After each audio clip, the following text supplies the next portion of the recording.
seems that everyone is here. And hello, everyone. Good morning and good evening. I'm April from USC. USC event has invited well-known professors, lecturers, or guests from different academic fields of USC to share us cutting-edge knowledge and experience. Welcome audience in Zoom, as well as audience at our live streaming platforms for today's session. The topic is about molecular pathology and experimental medicine. We are so glad to have our guest speaker, Dr. Justin Schaal, the Assistant Professor of Research Pathology from USC Keck School of Medicine. We will have Q&A part around the last 15 minutes. Please feel free to put your questions in English or Chinese in the Zoom chat box, and I will also help to pick some questions from live streaming platforms. Kindly remind to mute yourself during presentation for a good event quality. The webinar will be recorded and might be used as video material in future. Okay, without further ado, let's join me to welcome our guest speaker, Justin. Thank you. April, thank you very much for the invite, and I want to thank everyone for hosting this event and for all of you attending in the audience. We really appreciate the opportunity to go over our program and give you an idea of who we are at USC and what our program in molecular pathology and experimental medicine can offer to prospective students. So with that, I will begin to share my presentation here.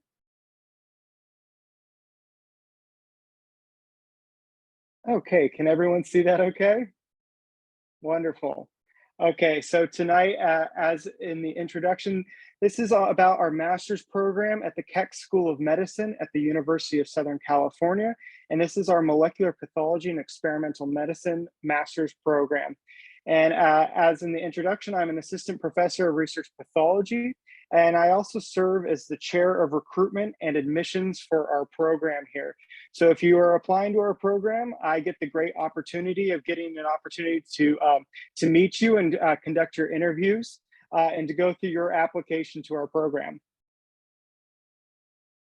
Okay, so to get started, just a little bit of information about the University of Southern California. It's one of the world's largest private universities.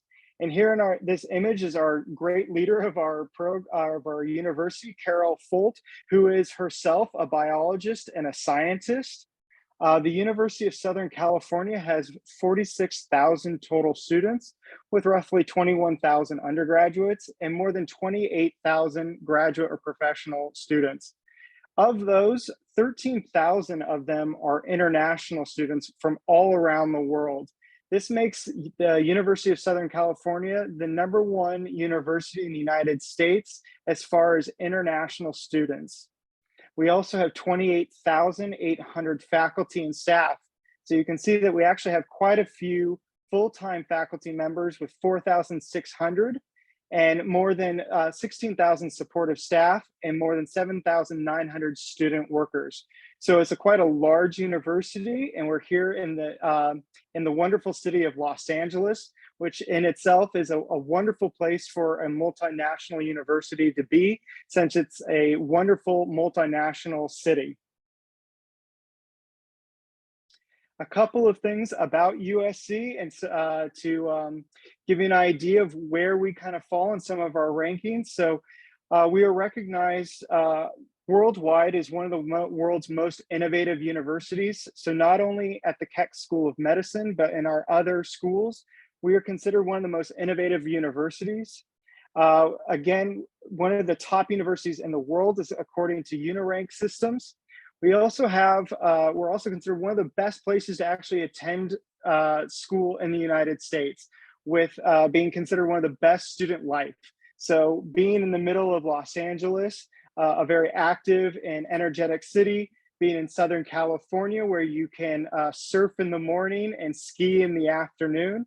It's one of the most unique places in the world. And if you've ever been fortunate enough to come to Los Angeles, you can probably understand how the diversity of things that are offered here. And with that said, our student body is considered one of the most diverse in the United States.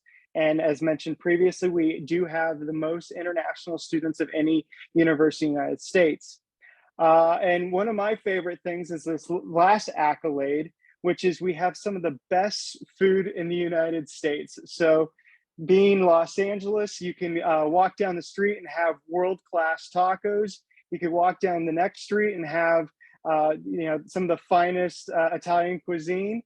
So we can really offer just about anything you can imagine, because it's such a melting pot of cultures and people and national identities.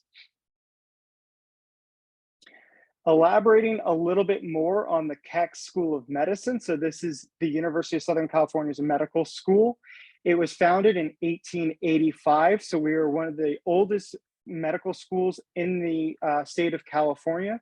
And we offer world-class research with some of the top ranking professors and faculty in their field of studies are here at the Keck School of Medicine. We have remarkable clinical innovations. So we really pride ourselves on the clinical and research divisions of our medical school and how they interact with each other to provide some of the best medical care anywhere in the world. And here we offer some of the most unparalleled educational opportunities.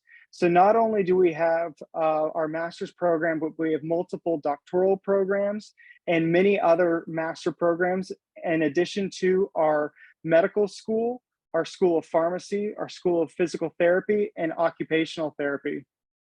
A little bit more details about the Keck School of Medicine is that we're in the top 40 nationally for the National Institutes of Funding per investigator. So for here in the United States, the majority of our biomedical research is supported financially by the National Institutes of Health. And so being a top funding receiver from that institute means that our investigators and our laboratories are some of the most well-funded anywhere in the world. As mentioned, we have world-renowned faculty in many fields of study, not only in pathology, but in neurology, oncology, surgical pathology. So we have wonderful faculty members who are recognized as leaders in their field around the world.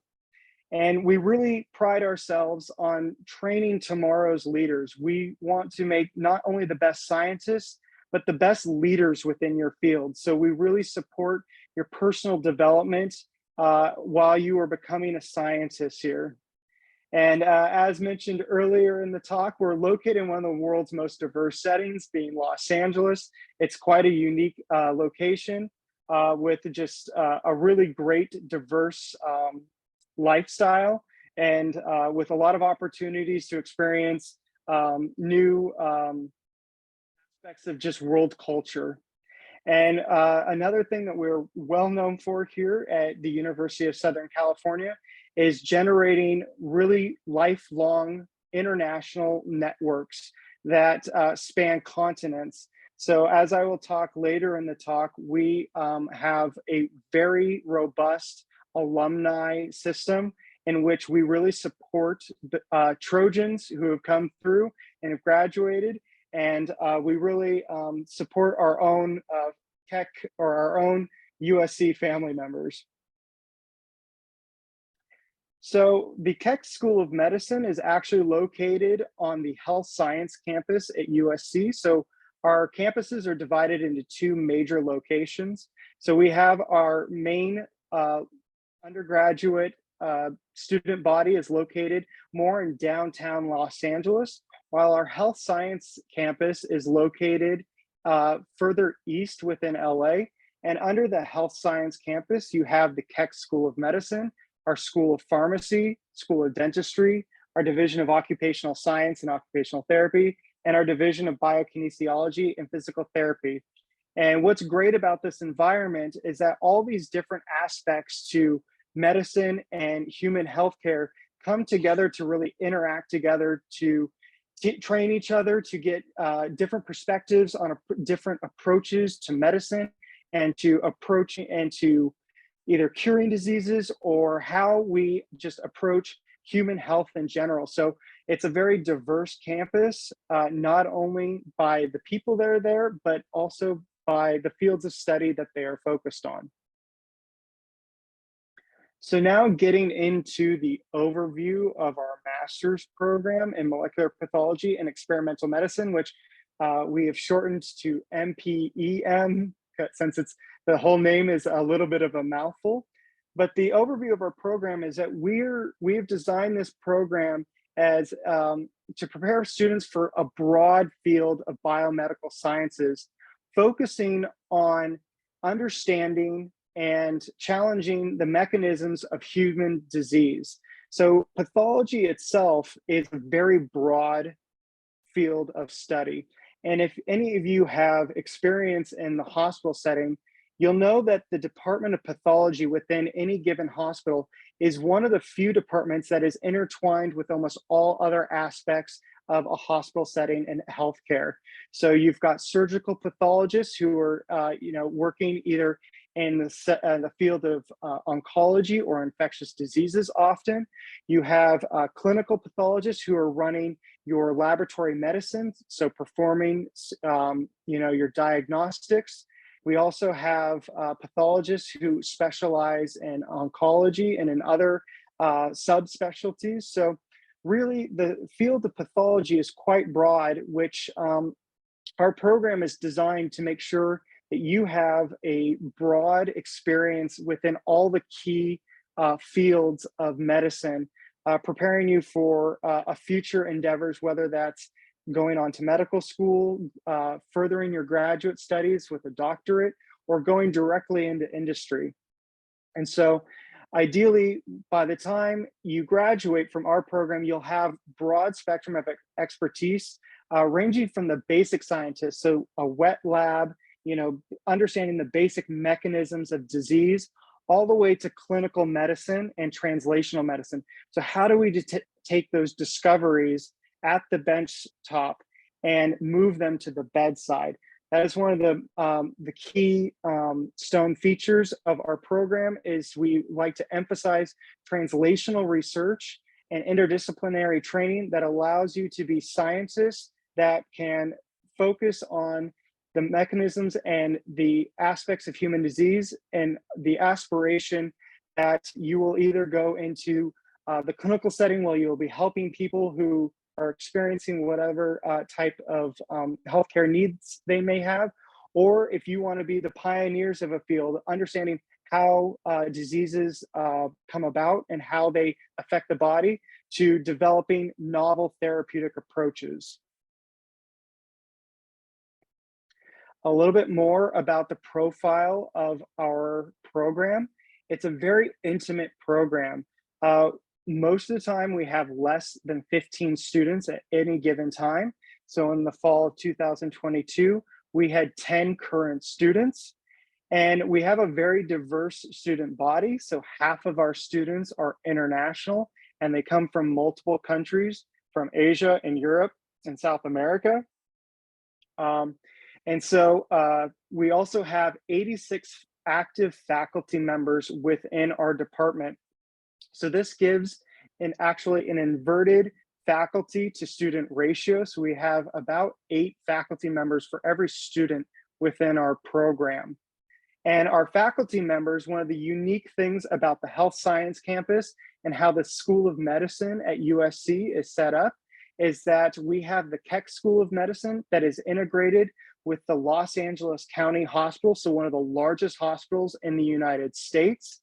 And in addition, we are intimately connected with Children's Hospital of Los Angeles.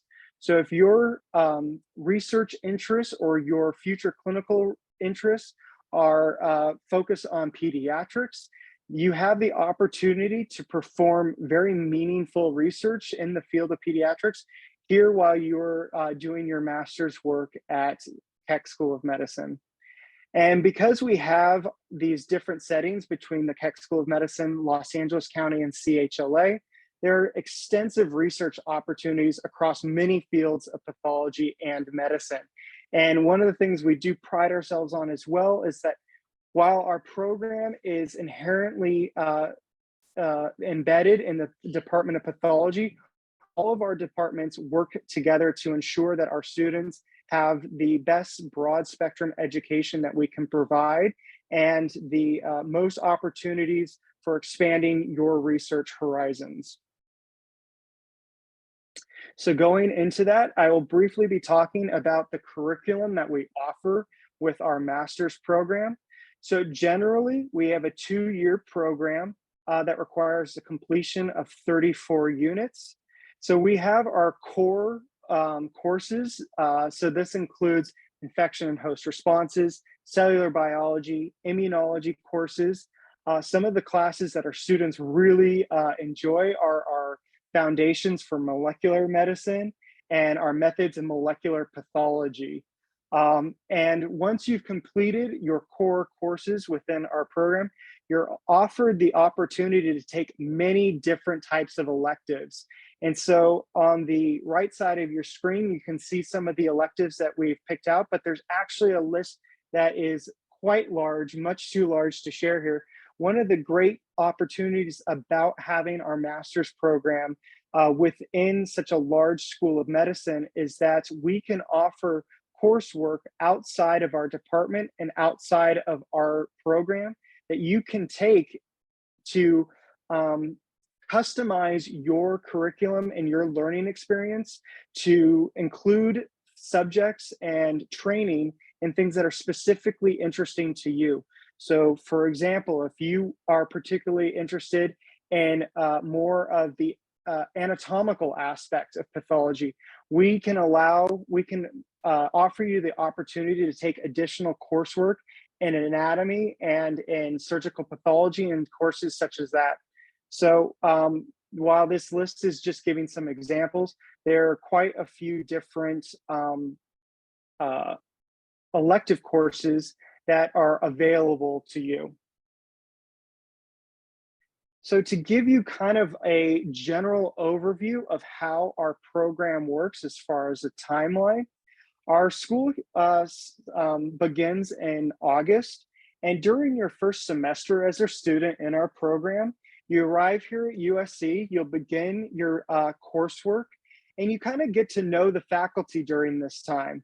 And one of the interesting things about how our program works, and is quite different than many people's undergraduate experience, is that when you take a course here, it's not one faculty member that is teaching the course throughout the semester. Here in our program, almost every single lecture you attend is going to be taught by a different professor. And our professors tend to lecture within the fields that they are experts on or that they are actively conducting research in. So on any given week, you may experience lectures from 3 to 4 different faculty members. And what this allows is the opportunity for you to engage with a lot of our faculty members to see different aspects of what their research is or what their expertise is. And this is really the opportunity for students to meet faculty that might be conducting research that they are particularly interested in.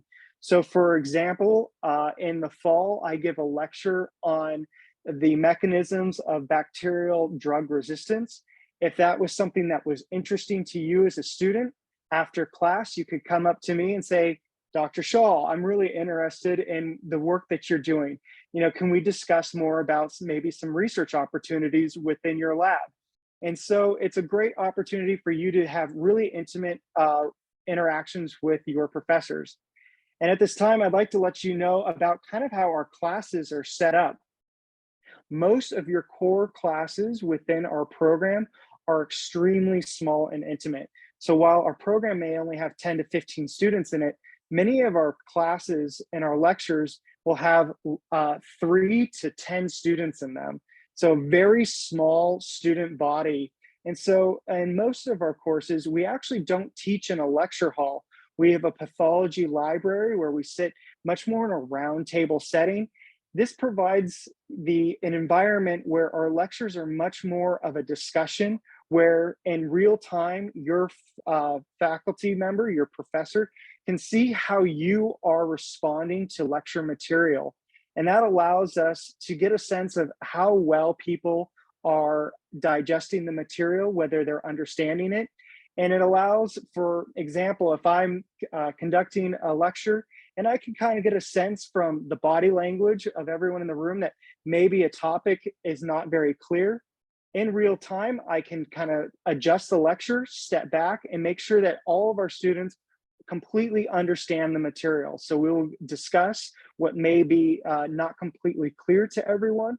But in this setting, unlike a very large lecture hall where you could be one of 200, 300 students, you really have the opportunity of direct interaction with not only your faculty member, but your classmates, and a real opportunity to discuss material instead of just sitting there kind of absorbing all the material that the faculty member or the professor is giving to you. So that is one of the things I think is one of the strongest standpoints about our program, is that we do have very, very small class size. We have a small student body, and allows us to really give the attention and focus to our students that they may need. So during your first semester, as I just mentioned, you're really getting to know the faculty. Within your first semester, you will likely have lectures by more than 20 to 30 faculty members. So you'll really get an opportunity to get a sense of what people are doing. And so during this time, you're searching for a research mentor. So sitting in those lectures, getting an understanding of what people are doing, and then approaching those faculty members to see about research opportunities. So ideally, by the start of your second semester, which here begins in January, you'll continue your core coursework, and hopefully by this time, and for the example of this last year, all of our students had been matched up with their faculty member by January. You'll begin to design your research project in collaboration with your mentor. So you'll be doing your initial background research, proposing your hypothesis, designing your experiments. At this time, you'll also be getting any kind of specialty training you may need. So for instance, if your research may involve animal research, you'll have to do animal training on how to properly handle and conduct research on animals. If you're working with infectious diseases or human tissues or clinical samples, you will receive all the proper training in order to conduct those studies. And then during your first semester, it's really when you start to get your feet wet, starting your experiments. And so many of our students right now, including my own master student, has just started his experiments. He's just getting them going now. And I know in terms of my own student, he's very excited. And I know many of our other students within our program are just really getting excited, because this time of the year is really when they start to really do some of their more independent research. So after your second semester, that summer is a real great opportunity to really get a lot of meaningful research done. Most of our students don't take summer coursework, and so it gives you the opportunity to spend a lot more full time in the lab conducting your research. Also, during your summer and at the beginning of your third semester within our program, you'll be formulating your graduate committee. So each of our students always has a graduate committee in addition to their mentor. And what our graduate committee does is that we are there to make sure that you have all the support that you need. And we provide additional mentorship in addition to your research mentor. So we are there to ensure that you're on track to graduate, that you've taken the proper coursework, that your research is going well. You may need help from expertise that are outside of your laboratory group. That is another element that your graduate committee can provide mentorship in. And then your fourth semester, which is from January to May, you're finishing up your coursework, you're finishing up your final experiments for your project, you're writing your thesis, you defend your thesis, and you graduate. Now, what's great about our program is that we offer a lot of flexibility in this timeline. Many of our students actually go beyond their fourth semester so that they have more time to complete their project.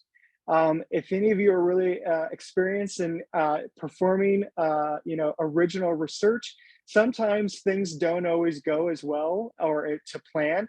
And so you may need a couple of extra months to ensure that you can complete a meaningful thesis project. And we absolutely encourage and offer that opportunity within our program. So it's not like at the end of May, if you do not have your thesis completed, it's not like you fail out of our program. We're always there to make sure that your education and your research experience comes first. And then when you're ready to graduate, whenever that may be, we're there to facilitate that process. Okay, so you kind of have an understanding of how you're doing research. One of the things I would like to mention at this time is that we do like to clarify that we truly have, ours is a truly full-time program. So most of our students, when they are not in lecture or in class, they are actively performing research in the lab.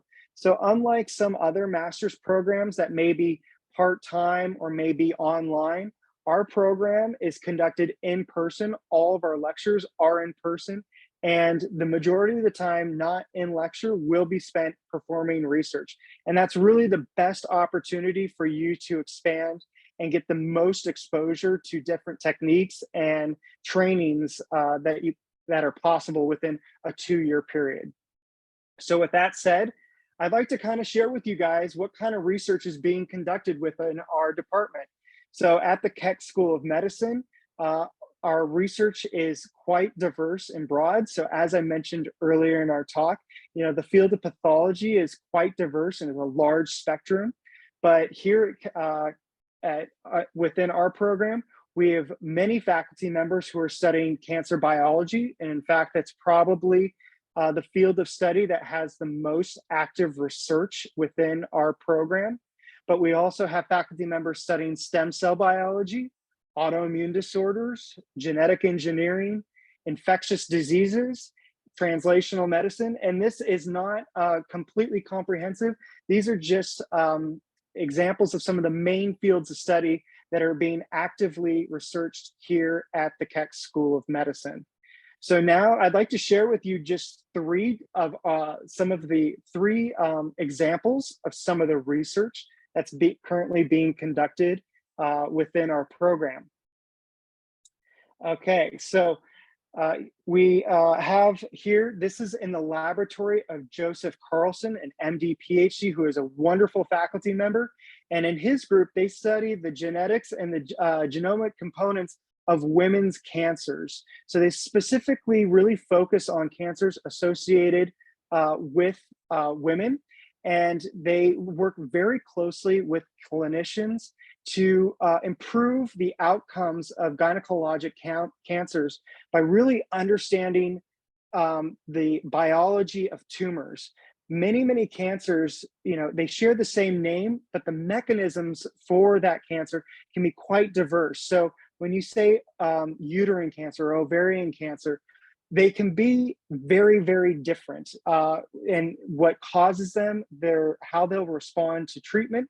So in Dr. Carlson's lab, what they do is that they're a perfect example of how some of our research bridges the clinical aspect all the way to the wet bench classical research to dry bench, more of the informatics side of research.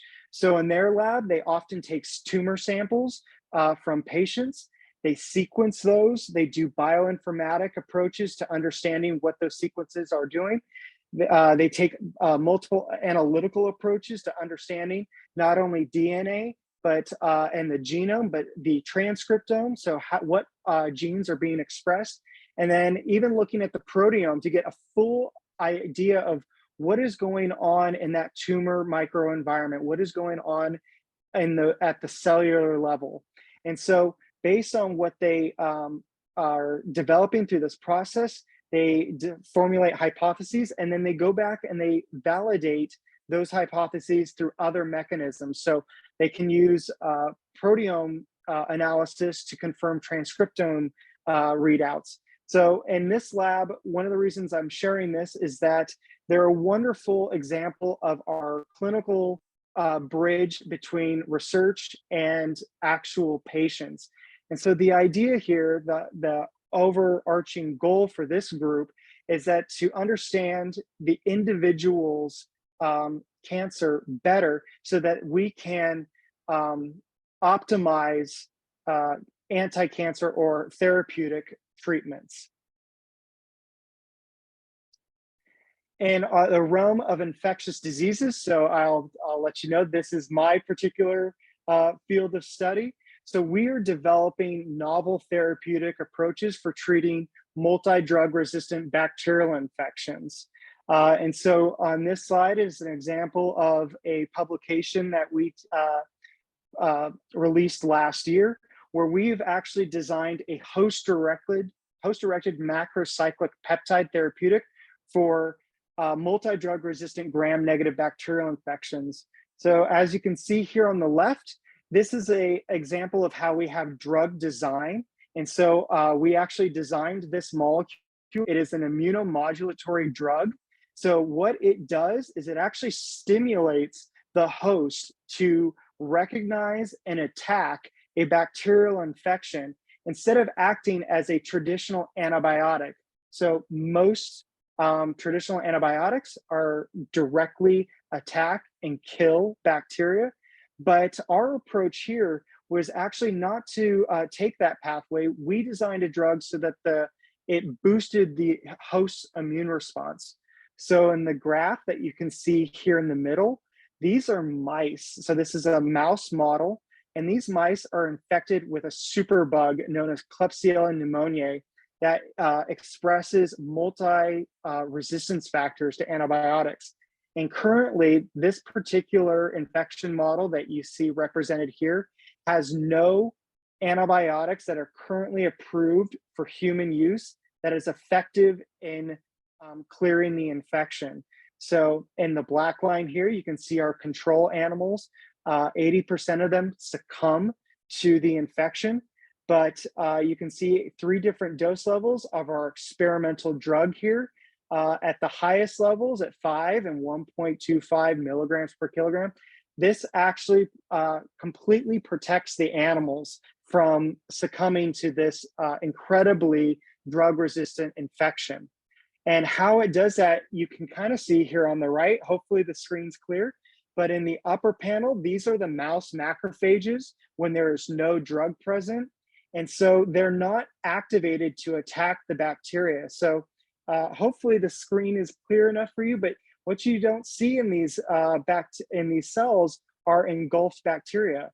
But when you look at the slide below, which are macrophages that have been exposed to our experimental drug, these little black dots you see everywhere, these are bacteria that have been attacked by the cells, engulfed, and are being actively killed by the host immune system. So what we're trying to do here is we're kind of shifting the paradigm on how to approach different kinds of infection. And so in our lab, we're doing this approach to treat conditions such as bacterial infections, drug-resistant fungal infections, viral infections, including SARS-CoV-2. And additionally, we're using these immunomodulatory peptides to treat conditions of autoimmunity, such as rheumatoid arthritis, and actually some cancers. So we currently have a drug in development for treating melanoma. So this gives you a different aspect of some of the research where we're doing, where it's everything from drug design to testing that drug in animal models, understanding the mechanism of how the drug is working. And now within our lab, we're doing the preclinical development of this drug, which includes safety profiling and basic pharmacology. So things such as pharmacokinetics. So within one lab, it's quite, not only is we have a very broad spectrum of activity that's going within a single research group. And in my last example here, this is actually work that's being performed by the chair of our program, so Dr. Ming Chung. And he is constantly getting his work on the front cover of some of the biggest journals in the world. So here you can see this paper made the cover of Cell, which is one of the most prestigious publications in the world. And what Dr. Chung studies is stem cell biology, and he studies it across a large spectrum. But in this particular paper, which I found fascinating, is how do birds make feathers? And so here he's studying stem cell biology, developmental biology. And what's very interesting about the aspects of his work is that while particular paper, they're looking at birds, they do an amazing job at correlating and translating this into understanding human cell development. So the findings in some of these papers about how feathers may grow, or how might hairs grow, or how skin repairs itself, has extreme ramifications for things such as regenerative medicine, how do the body repair itself, and even understanding the processes involved in cancer development. Oftentimes, cancer is a disruption of some of those stem cells. And so his work, while it may, you might see a bird in this picture, actually has profound medical implications for humans. So, and I like to share this example because not everything you have to study here in our program has to necessarily be directly related to human health. There are many aspects of what we study here that exceed the boundaries of just human medicine, and but they're always, in some form brought back home, and ultimately are part of our understanding of our own human physiology and our own disease mechanisms. So to give you a little bit of information about our application process and deadlines, so our admission requirements, we do require a minimum 3.0 GPA. We ask for a statement of purpose and a personal statement, your CV, 2 to 3 letters of recommendation. We will accept letters for those of you who have maybe graduated already or perhaps working in industry. We will accept letters from your supervisors. For international students, we have 3 different test scores that we will accept for English proficiency. And then we also need your official transcripts. And so for our program, our application portal actually opened up back in December. And so our priority deadline, which does include international students, was March 1st. But for those of you who may be considering applying next year, or there is the possibility that if you are particularly interested in our program right now and are, you can submit an application, feel free to reach out to me. While our deadline has technically passed and we have processed our international students, we have some flexibility in our program. So if you are absolutely interested in our program, my email will be available at the end of this talk, and you can talk to me directly and we can see if we can work something out. We do have a rolling process, and so we do have a final deadline by May 1st. Okay. And importantly, our applications are not reviewed until all components have been submitted and processed. So that's very important to keep in mind. Okay, so where do our graduates go after graduating from our program? So our master's program feeds primarily into 3 different pathways. Roughly 1/3 of our students are successful at entering into medical schools. And so we have graduates who have gone on to Stanford, UCLA, UC San Diego. We have active medical faculty at other universities. Another third of our graduates go on to doctoral programs, so their PhD. We have students currently all across the country, and many of them have graduated from their doctoral programs. And so we have graduates who have become professors in different fields of study. And then what is increasingly growing is a lot of our graduates are finding extreme success in industry. And so we have graduates who have gone on to work for Thermo Scientific, Cytiva, and many of the really big players in not only the biomedical realm, but pharmaceutical, and biotechnology companies. And so some of our graduates are actually executives within Thermo Scientific. We have graduates who have even started their own biotech companies. So once you've graduated from our program, what's next? Well, I've kind of gone into that, but here's just kind of a list of where a lot of our graduates end up. So in industry, biotech, pharma, academic research, many of our students continue on after their master's project has been completed. We have examples of people going on to teaching, whether it's at the high school level or secondary college level. Many of our students do go on to be healthcare professionals. So we have examples of surgeons, pathologists, dentists, and very interesting, some of our graduates have actually gone on to law and patent law, which is a very successful course for somebody with a master's in pathology. And so additionally, once you've graduated and while you're here, we have a lot of career services to help you develop the professional skills that you need to succeed in your life after USC. So HBSC, which stands for the Health and Biomedical Science Education, has development workshops, and these are constantly changing. So they give you the opportunity to have a lot of exposure to different aspects of postgraduate careers. We have lifelong alumni services. So once you are a student at USC, you are a lifelong alumni, and that comes with membership in our alumni association. We have Connect SC, which is a job listing portals for alumni and students. So this is a great place for people to find jobs. Trojans like to hire Trojans, as we like to say. So we like to keep it in the family.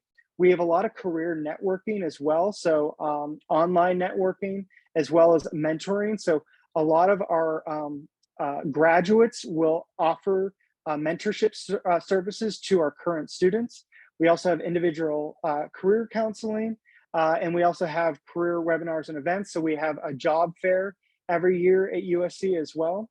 And one of the backbone of the career services that we really offer is founded in the fact that we have more than 437,000 alumni living all around the world. So especially for this audience, we have a lot of alumni who live in who are in China, India, Japan, Southeast Asia. And so there's always those connections there available to you to help get your career started and to make those critical career connections. So with that, I want to thank you very much for your time and your attention. I'll be taking any questions now. Here is listed our website for our pathology program. We do our very best to make sure that this is a comprehensive website that is updated with current information. Here listed is our program director. So that's Dr. Ming Chung. In the middle, you'll see my contact information. And then our wonderful graduate education coordinator, Michelle King, is one of our experts at answering almost any questions you may have concerning our program. So with that, I will stop share and I will take questions. Thank you, Justin. Thank you for the presentation and also the examples to let us know how it goes about the research. And our audience find it interesting topic from the Zoom. We also have the audience saying that so. And now let's move to the Q&A part. And first, let's check out the Zoom checkbox. It's from Peter Chen. Dear Professor, what background of students would be suitable for your program? And I also see that about the requirement of the admission is about the natural science. So most of the students would like to know is that particular would be preferred program about the background. Peter, great question. So we take a really diverse background of students. So natural sciences, what we're looking for is some of the core classes that are going to make sure that you have the foundational elements to succeed in our program. And so anything from biology, immunology, chemistry, we take biophysics, bioinformatics. So some of our students come in with more of a mathematical background and less so kind of the natural sciences biology background. So we take quite a diverse number of undergraduate degrees. We do not specify whether it has to be biology or anything like that. What we want to see are some of those core classes that you would need so that you could excel in our program. So that's your basic biology, cell biology, chemistry, biochemistry, molecular biology. Those are really the core classes that we would like to see that you've already taken, so that you've got the foundational elements needed to understand the coursework that you'll jump into within our program. Okay, thank you. So the audience have to check this out. And also another questions is about, can international students have chances to work at USC hospital? So that's a great question. During your while you would be a master's student here, we really look for people who are going to be full-time in the program. So the opportunity to have a part-time job while being a student here, that could prove to be quite challenging, because we do have such high degree of how much time you're spending doing research. It would be difficult to have a part-time job during your career here, but after graduation, we love to hire people who have graduated from our own program. So we have positions such as laboratory technicians, program scientists. Whether if you specialize in something, there's a lot of job opportunities within research labs at the hospital for students, whether they be domestic or international. Okay, thank you.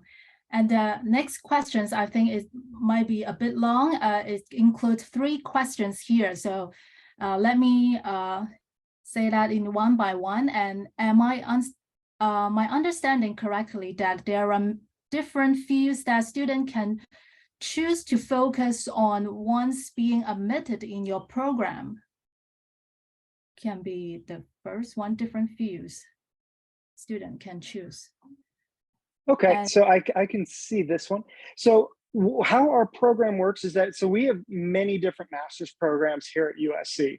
If you're particularly interested in stem cell biology, there are master's programs that focus more primarily on that, so that their curriculum is tailored a little bit more specifically to that.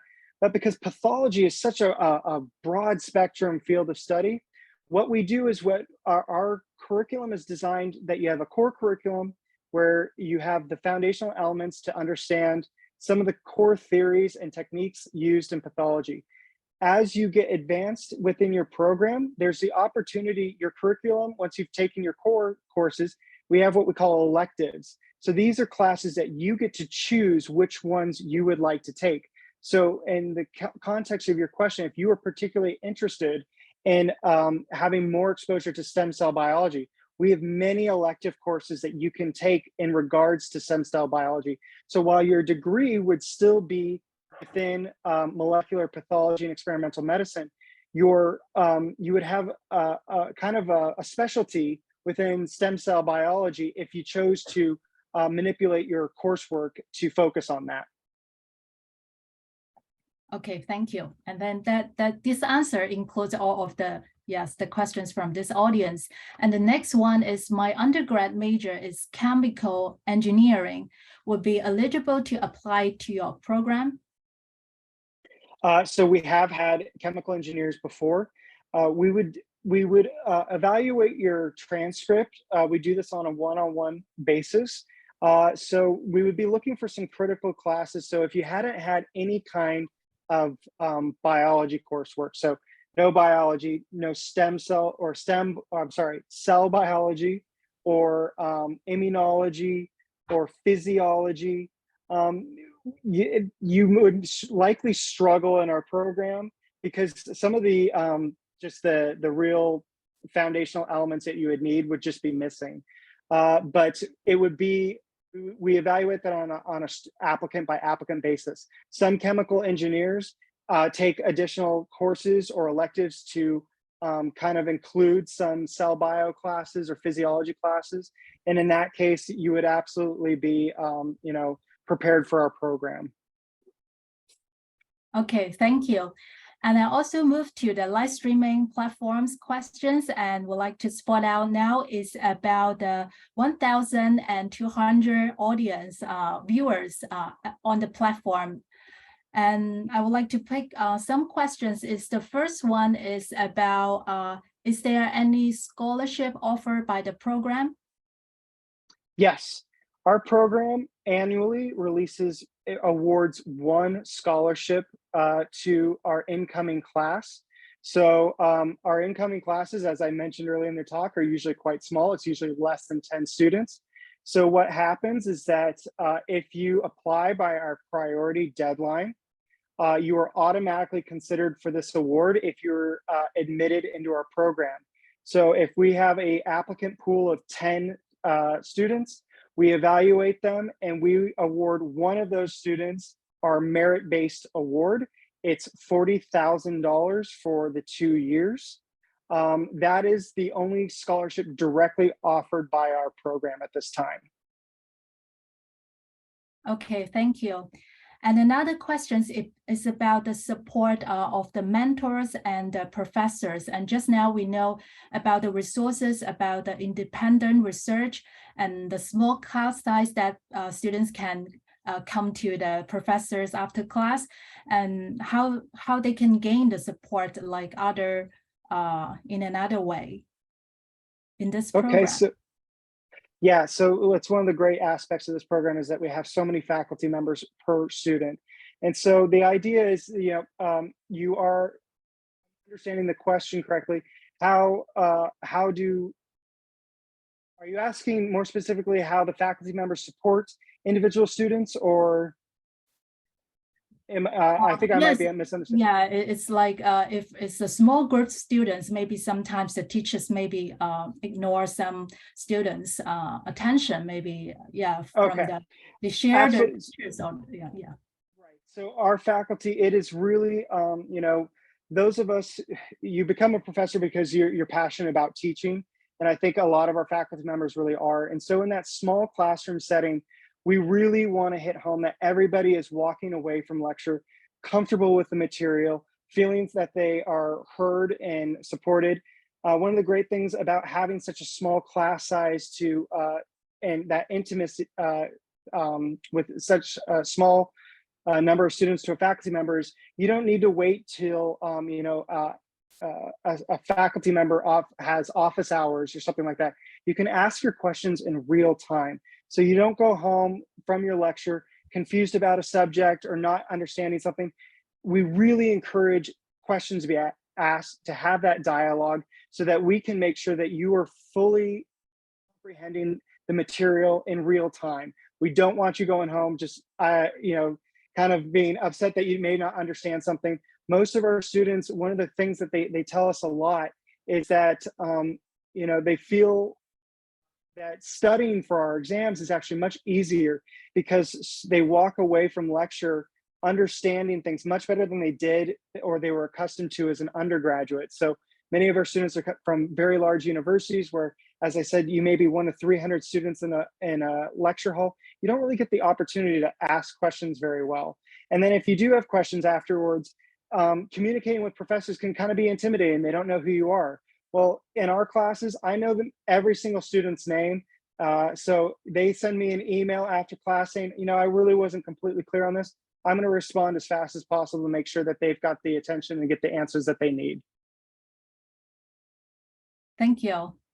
And the next question is how many international students in this program and how many of them pursued PhD?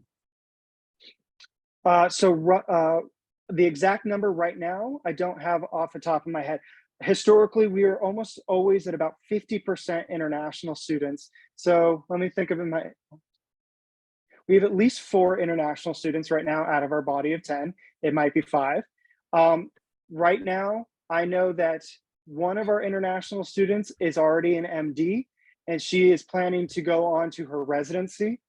One of ours is will go on to PhD studies for sure. And I believe the other 2 are still kind of making their decisions on what their pathway is going to be. Cool, thank you.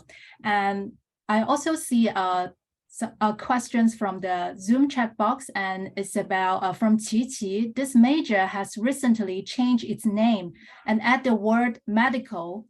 Is there any change in emphasis on the course before experimental and molecular pathology changed to molecular pathology and experimental medicine? It's a great question. So yes, we changed our name. Our curriculum has not changed. Why we changed the name was to better reflect what we are doing. So we do, they added the experimental medicine because we are really, a lot of our labs are have a lot of translational medicine incorporated in them. For example, my own research group currently has 2 drugs in human trials. So the first one is in rheumatoid arthritis, and the second one is a therapeutic for COVID-19. And so because we have so much translational medicine within our program, we felt that the old name didn't reflect that well enough. So we modified it to be more in line with what it is we're really doing here.